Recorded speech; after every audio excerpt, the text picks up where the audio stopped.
Paris వేదికగా 2024 Olympic games ప్రారంభం కానున్నాయి. ఈ జూలై 26 నుంచి ఆగస్టు 11 వరకు ఈ ఈవెంట్ జరగనుంది. ఒలింపిక్స్ ఓపెనింగ్ సెరమనీ సీన్ నది మీద జరగనుంది. 3 లక్షల మంది వీక్షించేలా ఫ్రాన్స్ గవర్నమెంట్ అరేంజ్మెంట్ చేసింది. ఒలింపిక్స్ కోసం 1,50,00,000 మంది ప్యారిస్ వస్తారని ఫ్రాన్స్ గవర్నమెంట్ ఒక అంచనా వేసింది.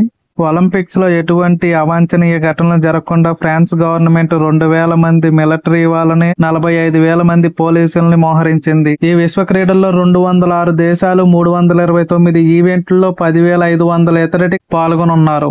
బీజింగ్ 2008 ఒలింపిక్స్ లో గోల్డ్ మెడలిస్ట్ అయిన Abhinav Bindra Paris Olympic torch రిలేలో పాల్గొన్నారు.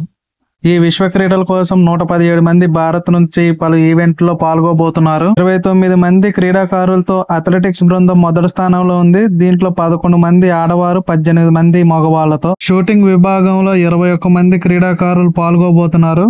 ఇండియా నుంచి హాకీ విభాగంలో 19 మంది క్రీడాకారులతో హాకీలో పాల్గొబోతుంది. టేబుల్ టెన్నిస్ విషయానికి వస్తే 8 మంది క్రీడాకారులతో టేబుల్ టెన్నిస్ లో పాల్గొబోతుంది. రోయింగ్, జూడో, ఈక్వెంటియాలో ఒక్కొక్క ప్లేయర్ తో ఈ ఈవెంట్ లో పాల్గొబోతుంది. బ్యాడ్మింటన్ విషయానికి వస్తే 7 క్రీడాకారులతో ఈ విభాగంలో పాల్గొనబోతున్నారు. రెజ్లింగ్ విభాగంలో 6 క్రీడాకారులతో పాల్గొబోతున్నారు. ఆర్చరీ విషయానికి వస్తే 6 క్రీడాకారులతో ఈ విభాగంలో పాల్గొనబోతున్నారు. బాక్సింగ్ విభాగంలో 6 క్రీడాకారులతో పాల్గొబోతున్నారు.